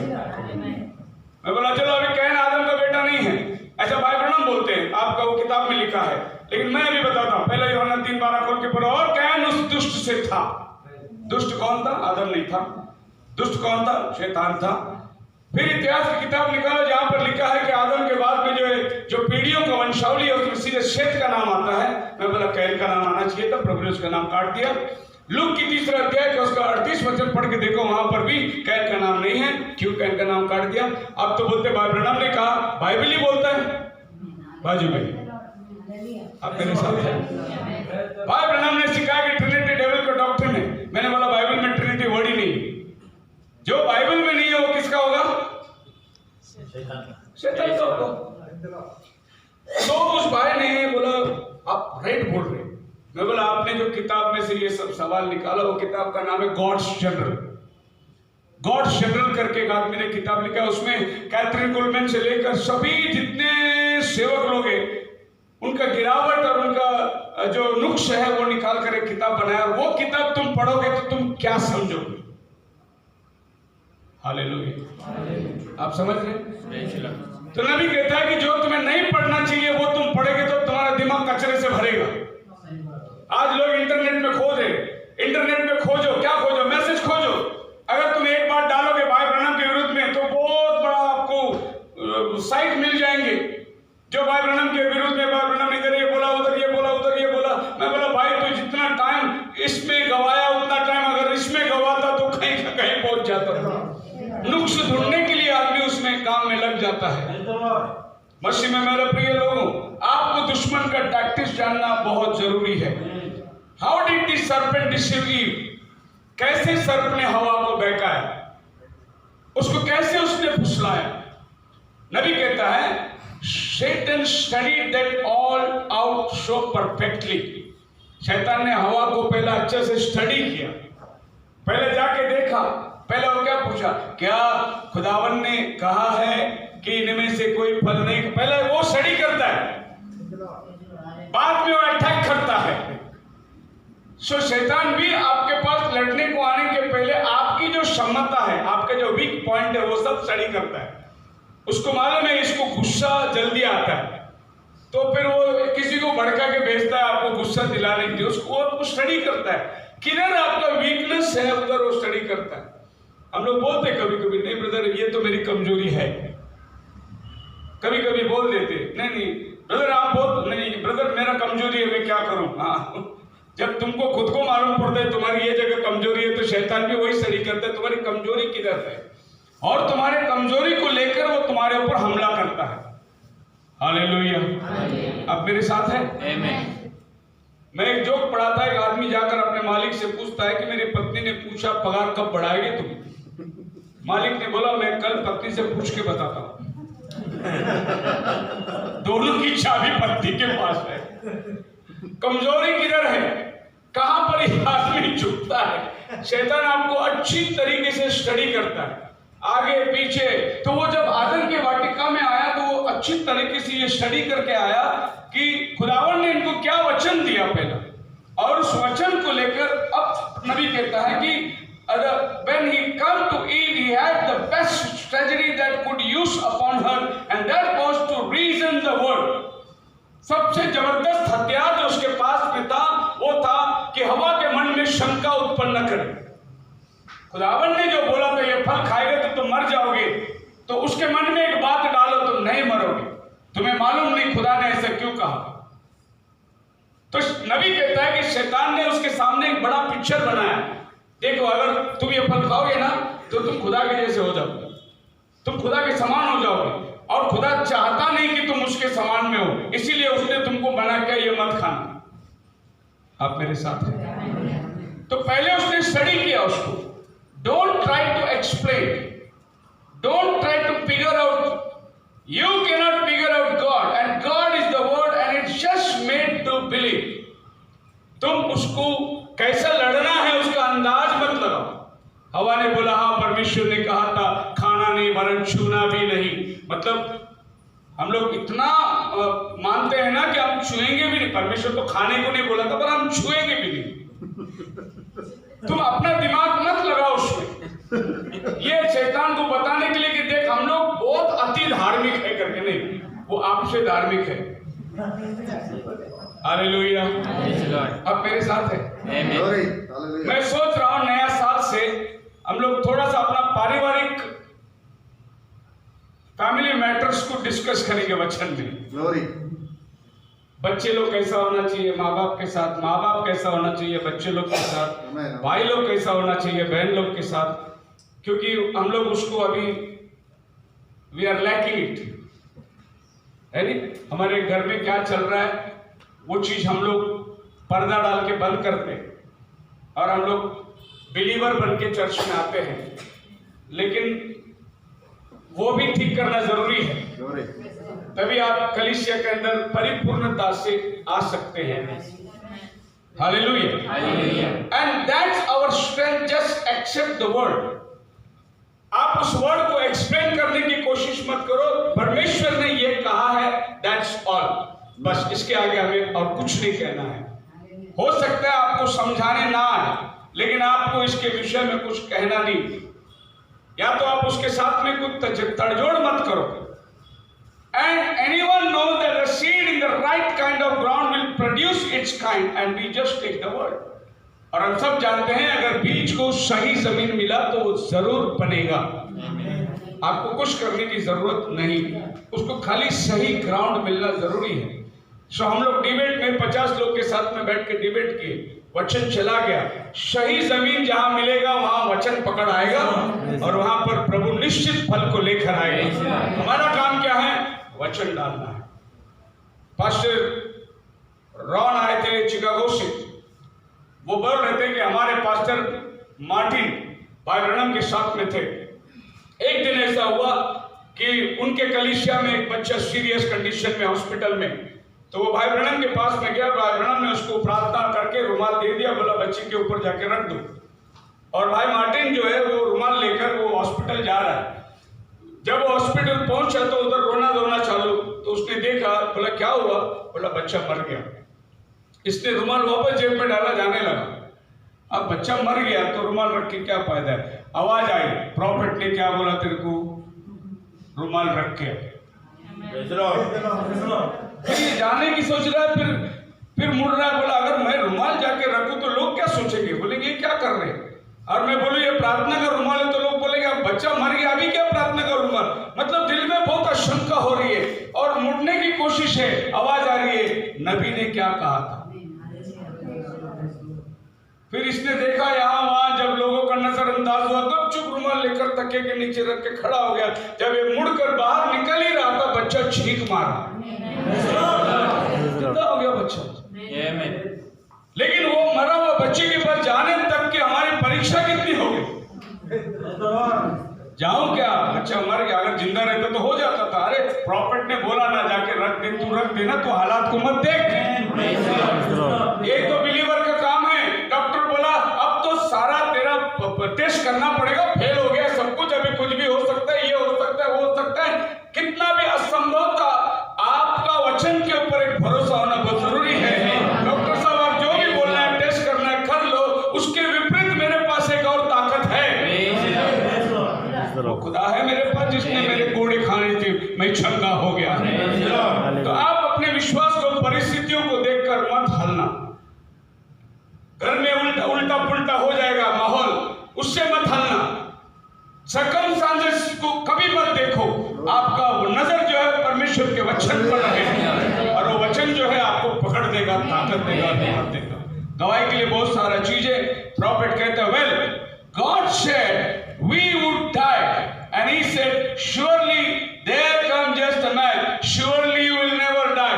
But हवा ने बोला, परमेश्वर बोला तुम मर जाओगे जिस दिन खाओगे। शैतान बोलते हैं not surely, well नहीं मरोगे। फिर तुम्हारी आंखें खुल जाएगी। Surely you won't die, but God said you would, and that settles it. परमेश्वर ने कहा तुम मर जाओगे, बात खत्म। इसके बीच में कोई भी आकर कुछ भी बोले, that settles it. परमेश्वर ने जो कहा तुम खाओगे तो मरोगे। अगर इस वचन को पकड़ के रखती तो शैतान का उधर कुछ नहीं चलता। और आज आप और हम पाप में न जन्म लेते, हम परमेश्वर के बेटे और बेटियों के रूप में होते। लेकिन वहां हवा ने वचन को पकड़ा नहीं, सहायता वचन का नहीं लिया, अपनी बुद्धि से रीजन किया, और यही लड़ाई ने शैतान इनकी टैक्टिक्स को पढ़कर उस काम को कर दिया। ना प्रॉफिट बोलते हैं पैरा 31 के अंदर, how could I would like to stand here now and lay on to that. Go back through the Bible and show me men back that would come face to face with it. Bible में जाओ और पुराने समय में देखो कि लोगों ने कैसे कंटेस्ट लड़ी है। How in the contest against enemy they fortified themselves by the word of God. कैसे बाइबल के दिनों में लोगों ने परमेश्वर के वचन को लेकर लड़ाई को जीता, वो देखो। तुम वापस बाइबल में जाओ, प्रॉफिट एक नाम लेता है, Noah had an experience of it. Noah के पास में एक्सपीरियंस था। खुदावंद ने कहा बारिश आएगी और ये पृथ्वी को विनाश करूंगा। God told him it was going to rain and the contest was between the science and the word of God. नोहा बोला बारिश आएगी, दुनिया नाश होगा। अब ये खुदा का कलाम जो नोहा के पास आया था, इसका विरोधी पक्ष जो था वो साइंस था। साइंस बोला नहीं हो सकता, हम लोगों के पास बड़ा बड़ा दूरबीन है, हम लोग आसमान पूरा देखे, उधर एक भी बूंद पानी किधर भी नहीं दिखता है, क्योंकि उस समय तक बारिश गिरा ही नहीं था। और लोगों के लिए आसमान से बारिश होने वाली है तो असंभव। साइंस आके खड़ी हो गई। तो नबी कहता है उस दिन का जो लड़ाई थी, रस्सी खींचना, नोहा का पास परमेश्वर का वचन और साइंस का पास उनकी आर्टिफिशियल थी, जो ये सभी कहते हैं ऊपर पानी नहीं है और बारिश नहीं होगी। लेकिन नोहा साइंस को नहीं देखा, वो वचन के साथ खड़ा हो गया, बोला बारिश आएगी, बस बात खत्म। कहां से आएगी नोहा, मुझे नहीं मालूम। नोहा ये कैसे सबूत से, तू कैसे, मुझे नहीं मालूम, पर बारिश होगी। इतना खातरी खुदा ने कहा, द वर्ड ऑफ गॉड। बोलिए आमीन। आपको परमेश्वर के वचन के ऊपर इतना यकीनन होना बहुत जरूरी है। If God said it, it settles everything. खुदा ने कह दिया, सारा बात, उसके ऊपर आपको विचार, अपना जोड़, अपना सोच, अपना कुछ करने की जरूरत नहीं। परमेश्वर जो कहता है बस खत्म। दस से द लॉर्ड। सो नोहा की लड़ाई ये दुनिया के साथ में थी, और ये दुनिया के पास में औजार थे, लेंस थे, और नबी कहता है कि उन्होंने रॉकेट में जाके भी ऊपर देख के आए। जब नबी ने बोला कि उनके पास रॉकेट थी तो लोग हंस पड़े। अमेरिका के अंदर नबी को बोले कि ये क्या पागलपन है, नोहा के दिनों में रॉकेट कहा था। लेकिन आपको मालूम है, हेनोक के पिरामिड के अंदर जब इस सर्च करने के लिए गए, उसकी पिरामिड में पूरे दीवार पर एरोप्लेन बनाया हुआ है, सबमरीन बनाया हुआ है, फाइटर प्लेन बनाया हुआ है, सब कुछ जो आज आधुनिक है वो सब उधर है। इसका मतलब 5000 साल पहले एरोप्लेन थी, साइंटिस्ट ने ढूंढ के निकाला। एरोड्रम था, स्पार्क प्लग था, स्कूटर थी, हीरो होंडा था, ये सब उन दिनों के अंदर था। आज साइंस ढूंढ के निकाला। लेकिन आज से 50 साल पहले जब नबी ने कहा था, रॉकेट गया था, तो नबी के ऊपर लोग हंस पड़े। पर नबी का विश्वास किसके ऊपर था? खुदावन के वचन के ऊपर। उसके बाद खुदा ने बोला बारिश आएगा, इट सेटल्स एवरीथिंग। सो उस दिन का साइंस, नबी कहते God said it will happen, ये होगा। साइंस के विपरीत है, लेकिन ये होगा। साइंस इसकी गवाही, ये होगा, क्योंकि ये परमेश्वर का वचन है। The same thing exists today. It will happen. It does happen. There is devil, but Jesus cast him out and he gave the church the authority to do it. खुदा ने कलीसिया को ये पावर दिया है कि कलीसिया के अंदर से शैतान को बाहर उठा के फेंक दो। ये सामर्थ्य प्रभु ने आपको दिया है। आप उसके साथ फेलोशिप करना चाहते हैं तो करो, लेकिन उसको उठा के बाहर फेंकने का अधिकार प्रभु ने आपको दिया है। You will cast out demons. तुम दुष्ट आत्मा को मेरे नाम से निकालोगे। He cast 7 devils out of pretty woman one day. एक दिन 7 दुष्ट आत्मा एक औरत के अंदर से प्रभु ने निकाला, और प्रभु नबी कहता है कि he walks in the dry places and returning back then bringing 7 other devils with him, और वो खाली वीरानी में घूमकर वापस आती है, 7 लोगों को साथ ले आती है, और आपके जिस शरीर से वो निकला उस शरीर को देखते हैं वो सज बज के बैठी है, चंगाई पा लिया है, लेकिन उसके अंदर प्रभु का आत्मा नहीं उतरा, चंगाई मिल गया। तो ये दुष्ट आत्मा जो 7 गई थी वो आने के टाइम 14 को लेके आता है, तो बाद में का दशा और भी बुरा होता है। नबी कहता है a devil had gone out, when the devil moved out God gives an opportunity to move in। अभी ये औरत को वापस 14 पकड़ लिया, इसके बीचों बीच क्या होता है, जब शैतान बाहर निकलता है तो प्रभु आपको मौका देता है कि तुम अंदर आ जाओ। तुम बोलोगे नहीं मैं अंदर नहीं आऊंगा, मैं इधर ही रहूंगा, तो फिर वेट करो और 14 आने वाला है, वो जाकर लेके आएगा। आप समझ रहे ना मैं क्या बोल रहा हूँ? प्रभु ने आपको अपॉर्चुनिटी दिया, प्रभु ने आपको चंगाई दिया, आप निकल, लेकिन आप उसको क्या करोगे, उसको तुरंत अंदर लेना बहुत जरूरी है, नहीं तो वो और भी अपने साथ अधिक लेकर आकर उसमें बैठ जाएगी। If you do just repent for your sins, go on and then you are going to be worse off than ever. ऐसा हो तो पश्चाताप कर लो, नहीं तो तुम और भी बुरा बुरा बुरा ही होते जाओगे। But get to that place where Satan once lived and occupied, get it filled with the Holy Spirit of God। कोशिश करो कि जहां शैतान बैठा था खाली हो गया, वो जगह में प्रभु का आत्मा भर दो, नहीं तो वो खाली जगह में वो वापस आके बैठने की कोशिश करेगा। मैंने एक प्रचारक को बोलते हुए सुना, जब भी आप चर्च में जाओगे आपका बाजू का बेंच खाली मत रखो, वो अगर खाली रहेगा तो शैतान आके उधर बैठेगा, आपके बाजू में बैठेगा और फिर आपको पूरा मैसेज से डिस्ट्रैक्शन करते रहेगा। होता है ऐसा, मेरे को एक वचन लग गया समझो, तो मैं बाजू वाले को ऐसा करूंगा, वो बाजू वाला इसको देखेगा, इतना टाइम में बहुत सारा वचन उसके दिमाग से भी गया, समझ रहे हैं ना? इसके लिए मैसेज के टाइम पे किसको भी ये मत करो, और किसके भी तरफ में देखकर पास्टर ने अभी जो बोला वो इसके ऊपर बोला रहेगा करके उसको मत देखो। जब तुम उसको देखोगे बाकी का जितना वचन है ना वो सेंटेंस आपके दिमाग के ऊपर से चला गया, जो आपके लिए आना था वो आपको नहीं मिलेगा। आपने दूसरे के बारे में कुछ सुन लिया और वो आप अपने घर पे लेके जा रहे हो। मतलब ये है कि इतना प्रिकॉशंस आपको लेना जरूरी है, चर्च में प्रभु के सानिध्य में शैतान के पास बैठने इतना आपको जरूरी है। एक पास्टर अपने बेटे को लेके एक मॉल में गया और वहां पर डीजे बज रहा था, ठाक ठाक ठाक ठाक डीजे बज रहा है, और ये लोग जाके काउंटर पे खरीदी करने के लिए खड़े। देखने के टाइम पे पास्टर ने थोड़ा नजर मारा, उसका बेटा जो है छोटा लड़का वो बीट के ऊपर ऐसा ऐसा थाप मार रहा था, वो बीट के ऊपर ये भी ऐसा थाप मार रहा है। पास्टर ने बोला बेटा तू इन्फ्लुएंस में आ रहा है, यहाँ से चल जल्दी जाते। उसके बेटे को लेके शॉपिंग मॉल से बाहर निकल गया, बोला इधर शॉपिंग नहीं करना है। आपकी समझ में आ रही है? म्यूजिक उधर बज रहा है, बाप का ध्यान है सामान लेने में, बेटा का बीट चालू हो गया क्योंकि वो म्यूजिक आपको नचा रहा है। इसके लिए जब भी आप ऑटो रिक्शा में बैठोगे बीट बजता रहेगा, ऑटो वाले को बोलो भाई साहब पैसा मैं देने वाला हूँ, टेप रिकॉर्ड बंद कर, मेरे को नहीं सुनने का। ये आप मेरे साथ हैं, ये मुझे नहीं सुनने का, ये मेरे को नहीं करने का। आपके पास में वहां से बच निकलने का एक आधार है, नहीं निकलना तो फिर आप भी उसमें थोड़ा सा झूमना शुरू हो जाओगे। प्रभु का नाम को धन्यवाद करते हैं। प्रॉफिट कहते हैं but the place the Satan once lived occupied, get it filled with the Holy Spirit of God, then you will have strength of God's word in you।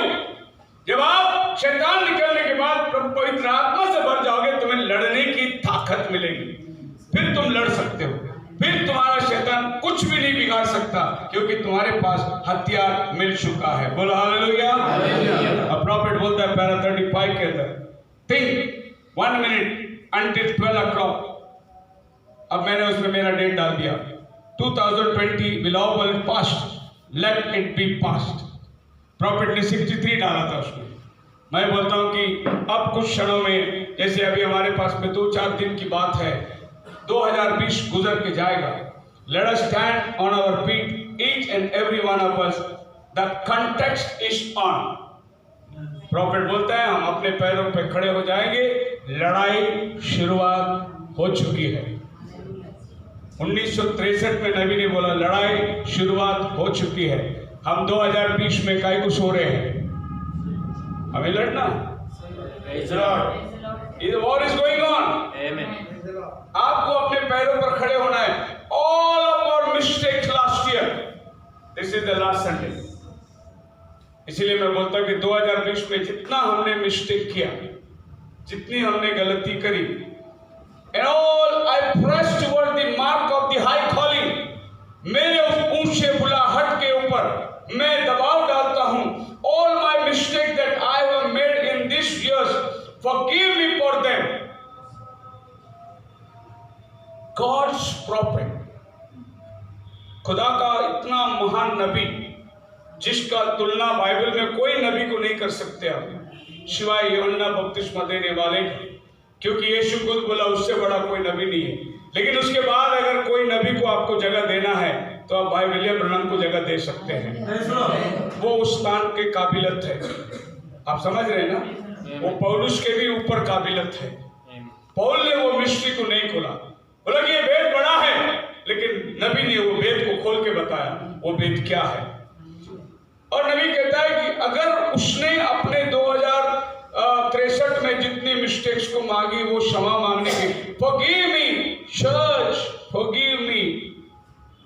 किससे बोल रहा हूं, किससे क्षमा मांग रहे हैं नबी? चर्च से क्षमा मांग, कलीसिया। क्या ऐसा हम कर सकते हैं? मैं कहता हूं कि रियली अगर पवित्र आत्मा का सामर्थ्य आप में उतर आती है तो सबसे पहले आप क्या करेंगे मालूम है? आपके मन में जो भाई या बहन के विरुद्ध नफरत है, आप उसके पास जाकर गले मिल के रोएंगे। अगर पवित्र आत्मा आएगी तो ये काम करती है। कलीसिया में रिपेंटेंस होना बहुत जरूरी है। एक में को आपस में अपनी गलती को मानकर प्रभु में एक होकर आगे बढ़ना, वरना तुम दरार को बनाओगे, शैतान आके दरार में खड़ा रहेगा और तुमको कभी भी मिलने नहीं देगा। तुमको अपने काम में वो बिजी रखेगा, पास्टर को अपने काम में वो बिजी रखेगा। मैं सोचूंगा मेरा काम है आके प्रचार करना, मैं प्रचार करके जाते रहेंगे। आपका काम है आके संडे बैठ के सुन के सबको मुंह दिखा के जाना, ये आपका काम है। हम दोनों नामधारी मसीह के साथ जिंदा जीवन बिताते रहेंगे। अगर परिवर्तन लाना है तो अपने पास्ट मिस्टेक्स को कबूल करना है, तभी हम परिवर्तन को ला सकते हैं, नया जीवन का अनुभव हम कर सकते हैं। And the ministry that I have failed with, I feel God forgive me for it. Church forgive me for my mistake. I will press toward the mark of the high calling in Christ Jesus. और इस सेवकाई के अंदर मैंने जितनी गलतियां की, मैं उम्मीद करता हूं कि प्रभु आज मुझे माफ करेगा। और मैं कलीसिया से भी माफी मांगता हूं कि आप मुझे क्षमा करो। और जिस बुलाहट के लिए प्रभु ने मुझे बुलाया, मैं उस बुलाहट में आगे बढ़ना चाहता हूं। Whatever tomorrow holds, I don't know, but I know who holds tomorrow. कल के बारे में मैं नहीं जानता क्या होगा, लेकिन कल किसके हाथ में है वो मैं जानता हूं। वो मेरा खुदावन मेरे लाइफ में उसे लेकर आएगा। 2021 मेरे लिए क्या होगा? Let us live from 2020 Sunday to next Sunday 2021. Let us raise our hands. आइए हम सब लोग खड़े हो जाएंगे और अपने हाथों को उठाएंगे and pray in our own way. अपनी ही जबान से, अपनी ही तौर तरीके से हम लोग प्रार्थना करेंगे। आपके लिए कोई प्रार्थना करने की जरूरत नहीं। आप अपने ही जबान से, अपने ही मुंह से प्रभु से प्रार्थना करो, जैसे नबी ने प्रार्थना किया, हे प्रभु, all my mistakes I have made in all these years, forgive me for them. इन वर्षों में प्रभु जितनी गलतियां मैंने की, उन सारे गलतियों को तू क्षमा कर दे। अगर नबी कह सकता है तो आपको कहने में शर्म नहीं आनी चाहिए। अगर आप नहीं कहना चाहते तो आप बहुत कुछ आज खो देंगे। अगर आप कह देंगे तो प्रभु आपको क्षमा कर देगा और एक नए तरीके से आपको 2021 में प्रवेश करने का अनुग्रह प्रभु देगा।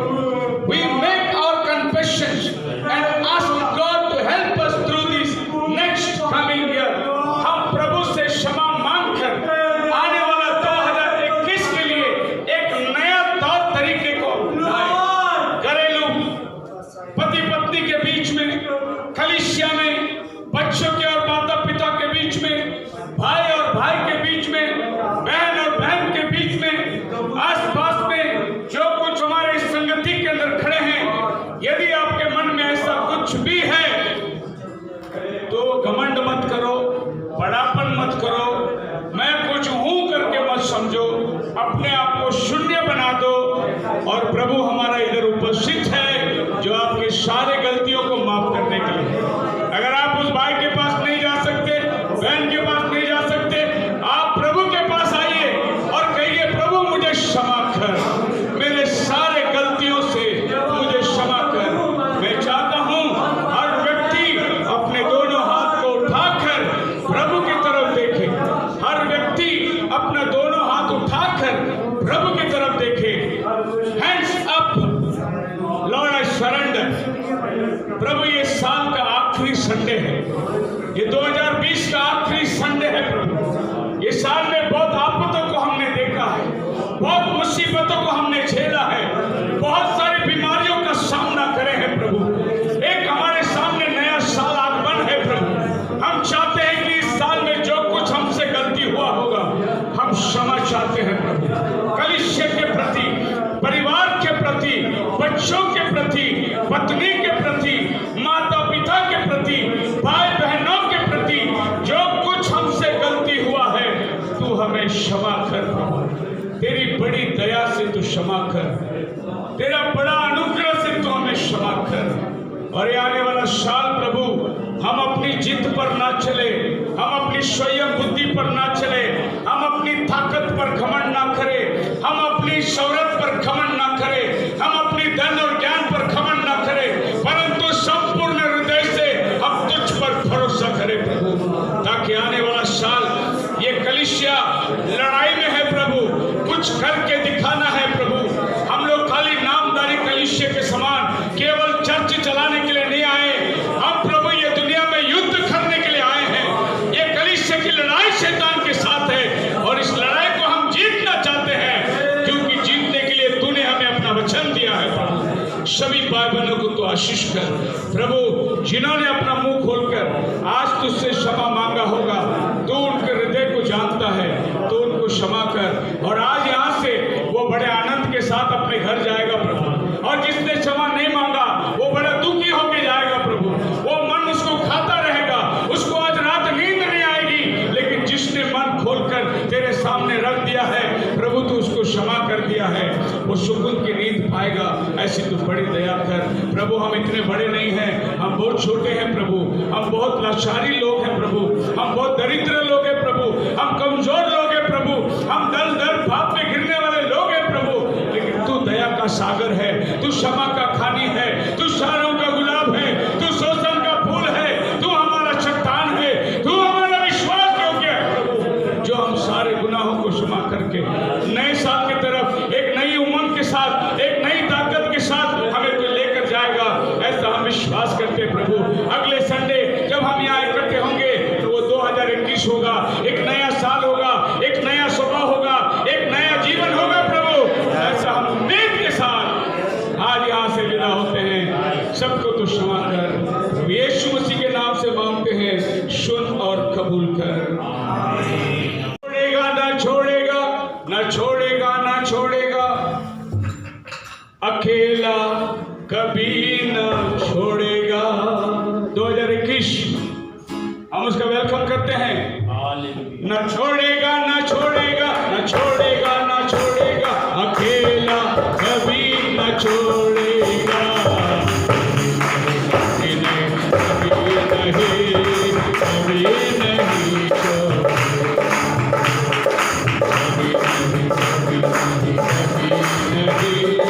कभी नहीं दोनों हाथों से ताली बजाकर, ना छोड़ेगा ना छोड़ेगा, ना छोड़ेगा ना छोड़ेगा, अकेला कभी ना छोड़ेगा।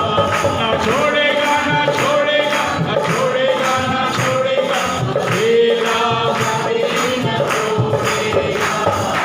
कभी नहीं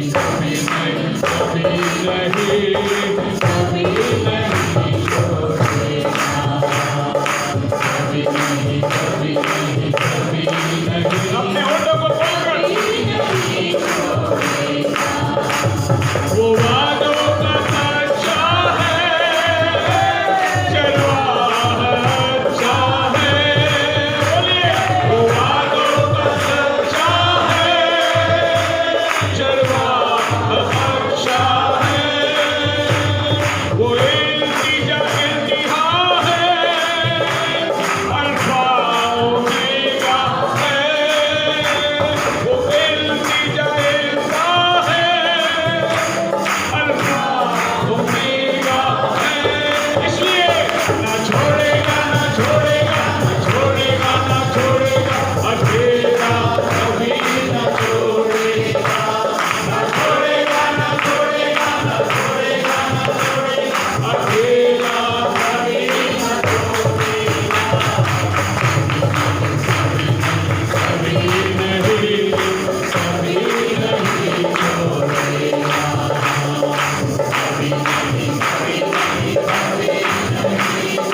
सबसे क्षमा मांगा, मैं छोटा नहीं हुआ। प्रेज आपको लगता है कुछ बदलावट हो मेरे अंदर? आमेन ऐसे ही है। आमेन। तो क्षमा मांगे तो आप छोटा नहीं हो जाएंगे। मैं एक बहुत अच्छा श्लोक पढ़ता हूँ इधर हमारे वाशवानी जो रोड है ना, उधर वाशवानी का बड़ा आश्रम है, उधर देखो एक लिखा है, only the strong can forgive. वहां लिखा हुआ है, क्या लिखा है? जो आदमी मजबूत है ना खाली वही क्षमा कर सकता, कमजोर आदमी क्षमा नहीं कर सकता। Only the strong can forgive. और मैं उम्मीद करता हूँ कि हम लोग आपस में एक को हम पड़ोसी के साथ मिलकर प्रेज लॉर्ड करेंगे। 2020 को सलाम करेंगे कि नया जिंदगी प्रभु ने हमें दिया है। 2021 आया, पड़ोसी को हाथ मिलाइए, praise Lord, praise Lord. Brother मैं तुम्हें क्षमा करता हूँ, बहन मैं तुम्हें क्षमा करता हूँ, मुझे भी क्षमा करो। बोलिए, मुंह से बोल के हाथ मिलाइए, मुझे क्षमा करो भाई, मुझे क्षमा करो। ना छोड़ेगा ना छोड़ेगा, छोड़ेगा ना छोड़ेगा, अकेला कभी ना छोड़ेगा। ना छोड़ेगा ना छोड़ेगा, छोड़ेगा ना छोड़ेगा, अकेला कभी ना छोड़ेगा।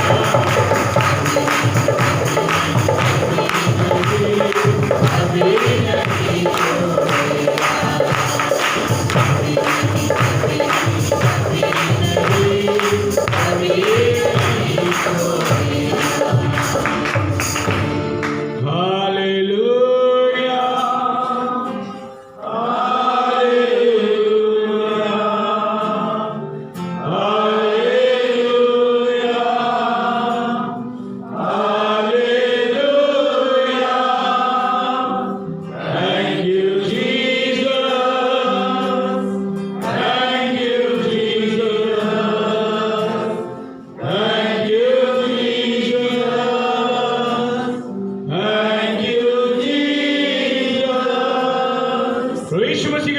शांति समाधान पवित्र आत्मा का सहभागिता से लेकर उसके आने तक सबके साथ बनी रहते मिलकर कहे आमीन। सभी भाई बहनों को प्रेज द लॉर्ड, खुदा आपको आशीष दे। एक मिनट